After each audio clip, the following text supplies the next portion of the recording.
বাংলাদেশকে ভিক্ষুকের জাতিতে পরিণত করেছিল। জনতা আপনারা জানেন সকলে ভোট বর্জন করেছে, সেই সাথে সাথে আমরা যেহেতু সমাজের অংশ সেই হিসাবে আমরা ভোট বর্জন করেছি। জেলখানায় যত আসামের যে 97% ভোট না ভোট দিয়েছে, ভোট থেকে বিরত হয়েছে। এই কারণে সকলের সাথে আমরাও একতা প্রকাশ করে নো ভোটের সাথে ক্যাম্পেইন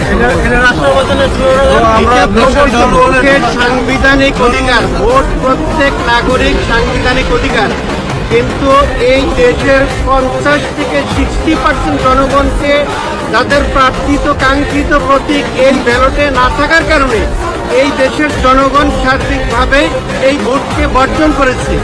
এই আগামী যে 12 তারিখে যে প্রহসনের ভোট আয়োজন করা হয়েছে, এই প্রহসনের নির্বাচনকে বয়কট করেছে। তাই সকলের মুখে একই স্লোগান শুনতে পাচ্ছি, no vote, no vote, no vote, no vote.